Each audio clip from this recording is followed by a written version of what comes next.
Hello, and welcome to Tip Tuesday. My name is Walter Noason. I'm the Life Science Project Manager for IndySoft. And prior to joining IndySoft, I was the Cal Lab Engineering Manager for Medtronic for 21 years. The title of our Tip Tuesday is 21 CFR Part 11, Session 3 on Audit Trails and Database Entries and Actions. Some background on 21 CFR Part 11 is that the FDA regulates biomedical companies' computer software use with 21 CFR Part 11 electronic records, electronic signatures.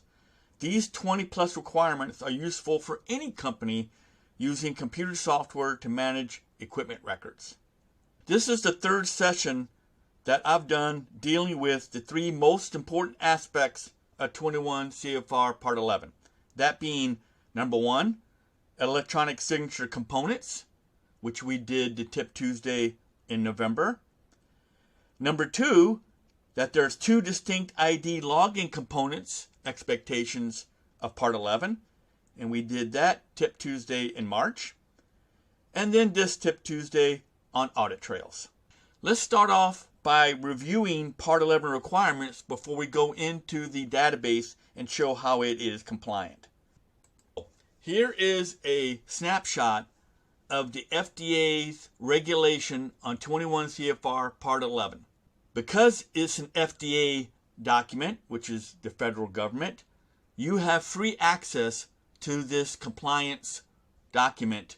So you can do a Google search on 21 CFR Part 11 FDA and find this document and print it out for your own use.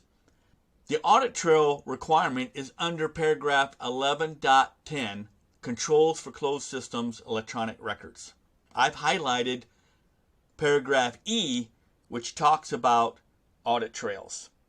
One of the most important aspects of Part 11 is audit trails, specifically for database entries and actions.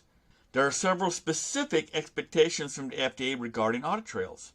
One is the use of secure computer-generated time-stamped audit trail. The second is to record the date and time of operator entries.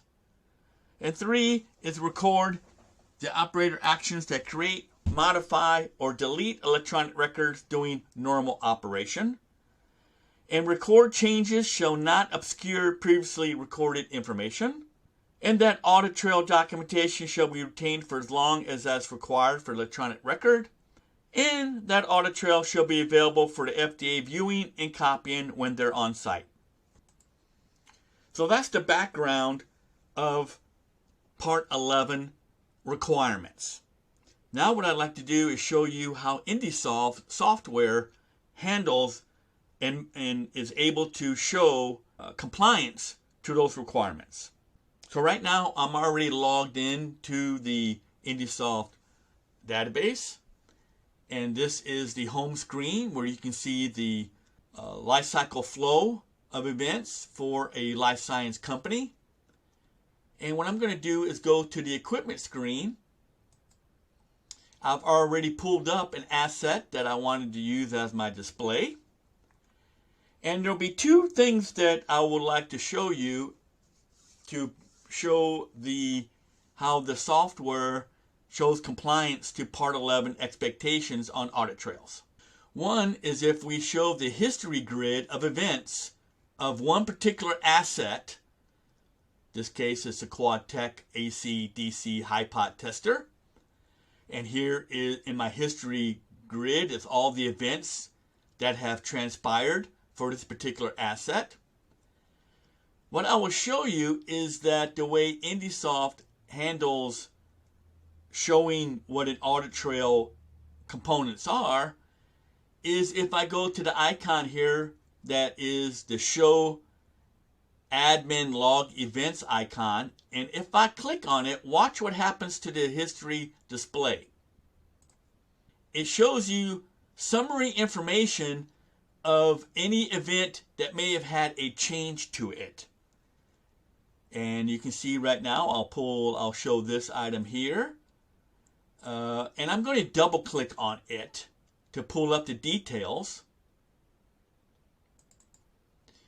And here you can see all the expectations of Part 11 on Audit Trails is being complied with here. We have the operator's name that made the change. We have the date and time of the change. We have what was the log type, in this case an equipment field change.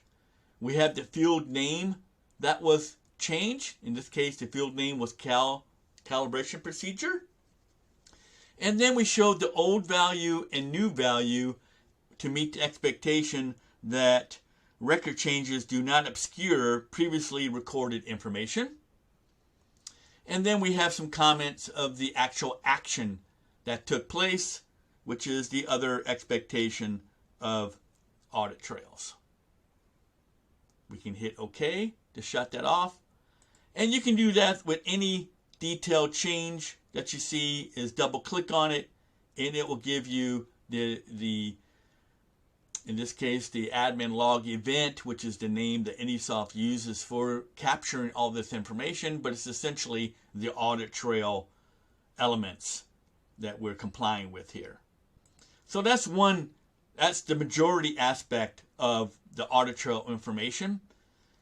The other is, as part of not obscuring any of the previous information, is if I go to the calibration event here and highlight it, I had incompleted this event.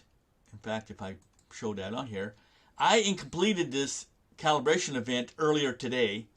And so by incompleting it and completing it, when I want to show you by highlighting it and going to the history documents on the right side, you'll see the other aspect that IndySoft does to meet the Part 11 requirements, and that is if there were certificates, labels, or any other report or document generated from the event which was incompleted and then completed again, IndySoft will show that the previous certificate has been archived in gray, label gray, has been archived. You can still open it and see what it looks like, but it has been archived off. Same way with the cert. The cert is archived off and in gray, and then the new one is on there to be viewed and used.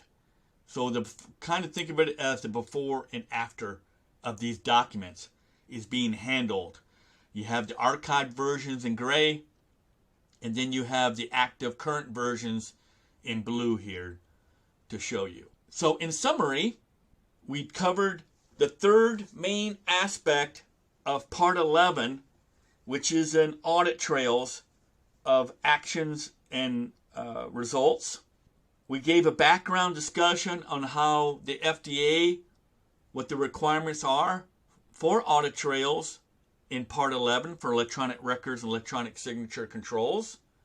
And then we showed how IndySoft software itself is showing compliance to Part 11 in the areas of the equipment history grid with the show admin log events on or off, and then double clicking on the details of the change to see all the required expectations.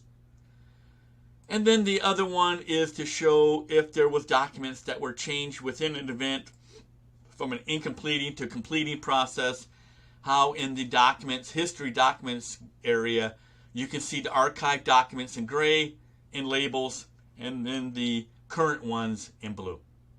Thank you for your attendance on Tip Tuesday, and I hope the biomedical companies find this information useful with the compliance aspect of Part 11.